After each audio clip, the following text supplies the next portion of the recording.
¿Por qué España pierde competitividad fiscal? ¿Por qué motivo la presión fiscal empresarial en España supone el 34% de toda la recaudación?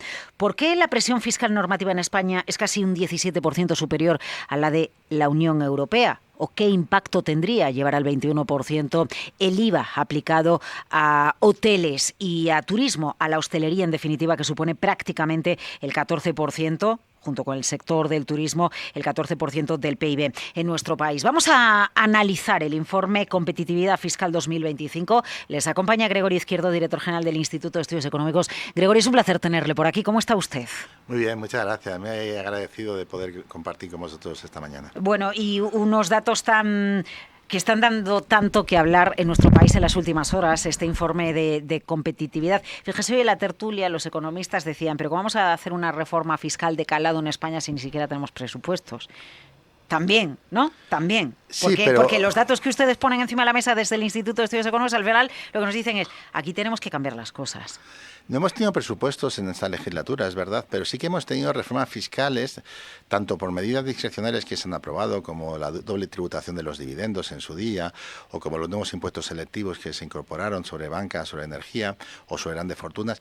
Y sobre todo, se ha habido reformas pasivas. En el momento en que la inflación no se ha reconocido en las figuras tributarias, ha habido una subida implícita de impuestos no transparente, opaca, que es arbitraria, pero que en el fondo es una subida de impuestos que es lo que explica el gran auge de la recaudación también. Un 20% de subida de la recaudación y viene en buena medida explicado por ahí, aunque a mí de todos los datos que ustedes presentan, el que más me sorprende de todos es la aportación fiscal de las empresas a la recaudación en España, ¿eh? Es un despropósito. Es decir, en España el sistema fiscal está especialmente concentrado y focalizado sobre la tributación empresarial, lo que supone una penalización sobre la competitividad, sobre la inversión y sobre la mejora del nivel de vida a largo plazo. Los países más prósperos lo que hacen es que tienen una base menos intensiva en tributación empresarial, más intensiva en imposición indirecta, no tanto directa, y por tanto mejor distribuida. Pero en el caso de España es que mientras que en la Unión Europea en promedio 1 de cada 4 euros procede de las empresas de forma directa, en España es 1 de cada 3. Y esto es uno de los factores que explican por qué España tiene un nivel de inversión inferior a la media Unión Europea, cuando con nuestra diferencia de renta per cápita lo teníamos que tener superior, una inversión superior a la Unión Europea, tenemos por debajo. Y cuando nuestras empresas son mucho más pequeñas que en otros países europeos, con Alemania siempre ponemos el ejemplo. Bueno, esa es la otra consecuencia. Tú cuando frenas por un aumento del coste de capital fiscal, por el impuesto excesivo sobre las empresas, frenas su crecimiento, porque al final las empresas crecen reinvirtiendo sus beneficios, y si los beneficios los pones muy limitados como consecuencia de los impuestos, y en ocasiones tributas al margen de los impuestos, porque un problema es que la principal fuga tributaria son las cotizaciones sociales sobre la empresa, que se pagan incluso en los casos que hay pérdidas y no hay beneficio, por lo tanto desligada del beneficio como tal. El informe Competitividad Fiscal 2025, ¿a qué dos principales conclusiones llega? Y Gregorio, le tengo que plantear algo. En este país siempre hay el debate que está en función de a qué fuente recurramos y no sé qué ideología tengamos. Hay quien dice, no, la presión fiscal es mayor en otros países de la Unión Europea, en España es más baja. Y otros dicen, no, la presión fiscal en España es superior. ¿Qué datos son los buenos que tenemos que utilizar para explicar si al final en España se pagan más o menos impuestos que en otros países de la Unión Europea? Ese es un debate y esa pregunta es especialmente importante. Y la respuesta correcta es todos los indicadores. Lo que no se puede es coger un indicador específico para decir una situación obviando el resto. Un médico no se entendería que el diagnóstico de la enfermedad de la analítica solamente cogiera las que le favorecen. Hay que coger todas. Y lo que vemos que en España la presión fiscal recaudatoria es verdad que es algo inferior a la media de la Unión Europea. ¿Por qué? Porque tenemos una economía sumergida mayor, porque tenemos un desempleo mayor también. Cuando homogeneizamos estos factores ya vemos que es superior. Pero es que lo importante es que cuando miras en relación a la renta, lo que se llama el esfuerzo fiscal, es un orden de 14% superior. Y cuando obvias la recaudación, te centras en el diseño del sistema tributario como tal, los elementos formales del impuesto, que es lo que hacemos aquí con la presión fiscal normativa, el sistema fiscal español es un 17% más gravoso que la media de la Unión Europea. Es decir, a mí me da igual que un impuesto no recaude porque sea muy elevado y desincentive la actividad, el crecimiento y la inversión empresarial. El impuesto genera exceso, gravamen o distorsión en función de su tipo nominal, no tanto en función de su recaudación. De hecho, podría suceder lo contrario, un impuesto que con un tipo bajo que recaudara mucho, y eso no sería un problema. El problema es un impuesto con un tipo alto que recauda poco. ¿Por qué? Porque en la práctica lo que se hace es insistir en error. Como recauda poco, lo aumento más. No, lo que tendrías que hacer es moderarlo y reducirlo. Perdemos competitividad fiscal y ese es el gran titular del informe que ustedes acaban de publicar. Totalmente. Nosotros estamos dentro de los países desarrollados en el puesto 34 de 38, solamente 4 peor.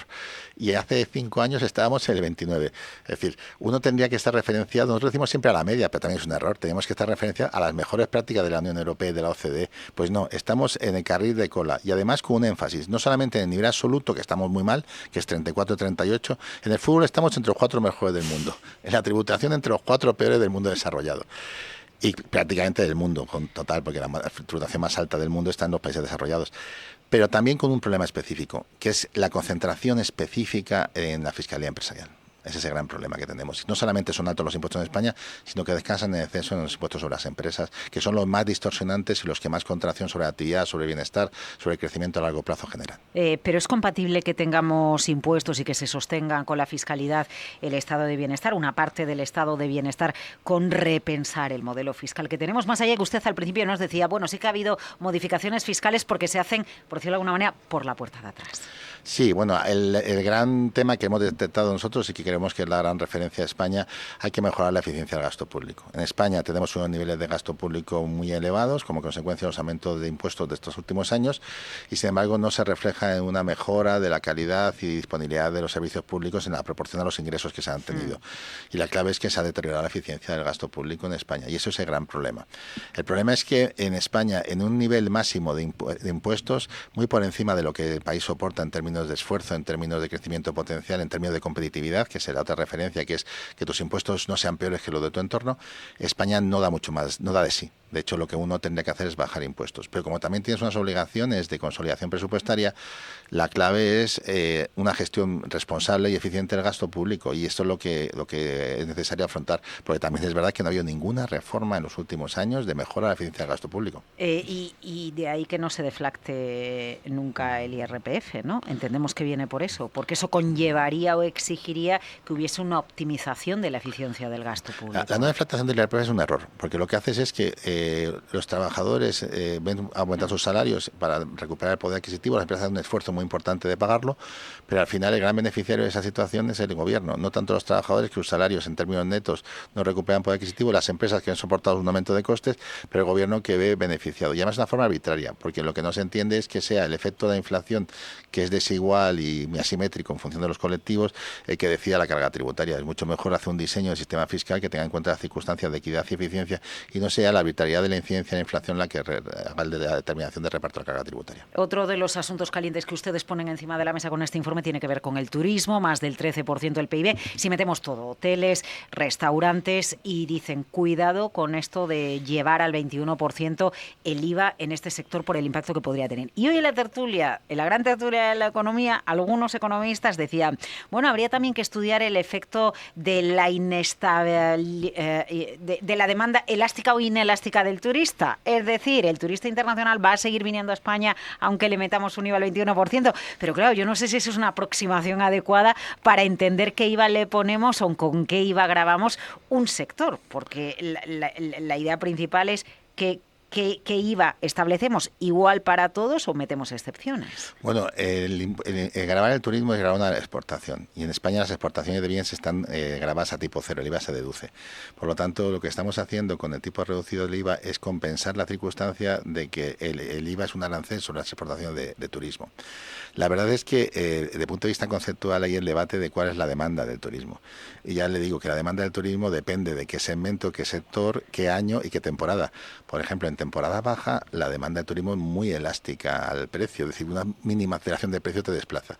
Y también depende de que haya sustitutivos. Entonces, me da igual el segmento que haya. Si tú subes el IVA y todo de tu al lado no lo hacen, has perdido tu cuota de mercado en relación a tus competidores. Y el problema es que es muy difícil ganar cuota de mercado, pero un movimiento de eso te lo hace perder y te puede hacer malbaratar el esfuerzo de mucho tiempo de inversión, de competitividad.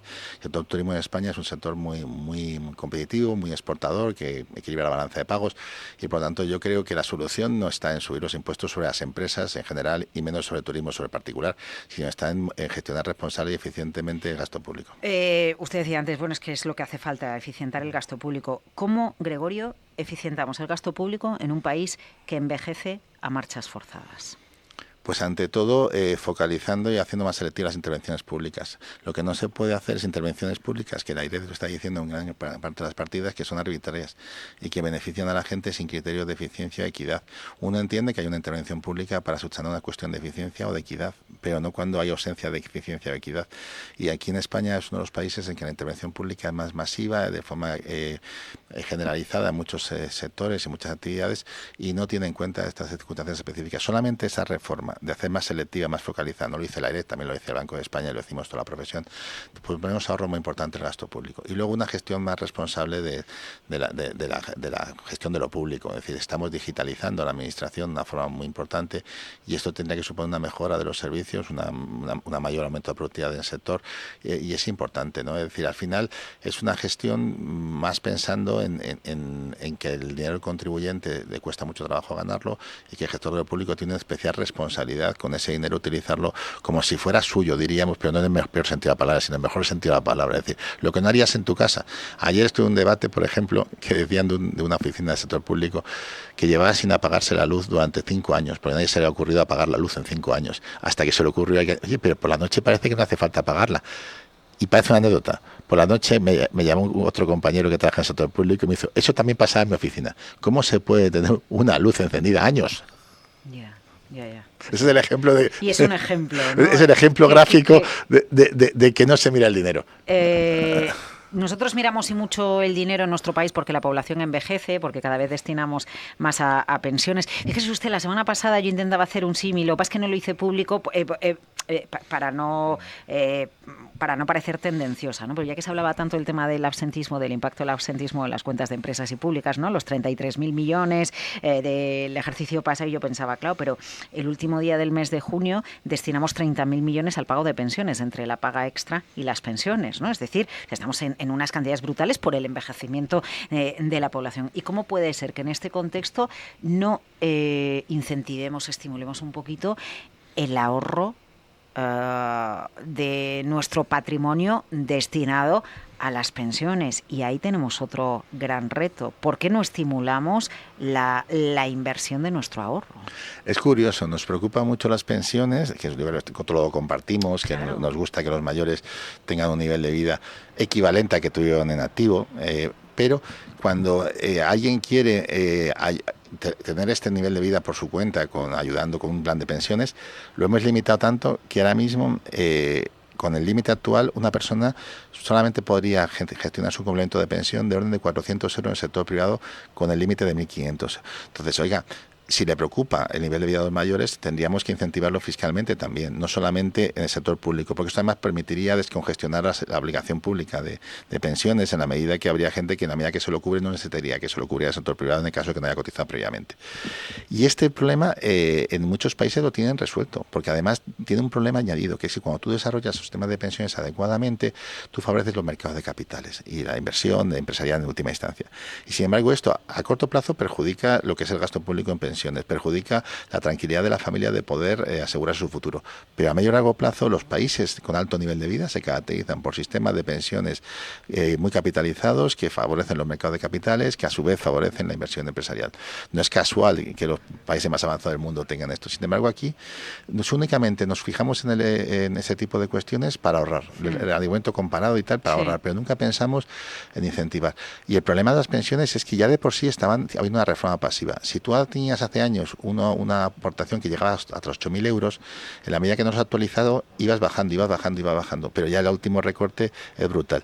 Y brutal nos ha quedado brutal, porque 1.500 euros de hace 3 años es de un 10% más elevado. Otra vez la inflación, entonces volvemos a la inflación, ¿no? Entonces, es que realmente en términos reales yo creo que tenemos el límite de aportación de planes de pensiones de los más bajos de toda la Unión Europea, lo cual no se compadece con un país que tiene un problema de envejecimiento y unas obligaciones a futuro en el sistema de pensiones tan importante. Ahí se ve como no ha habido una visión global y respetuosa con el tema. Es como no apagar la luz en un edificio público durante 5 años.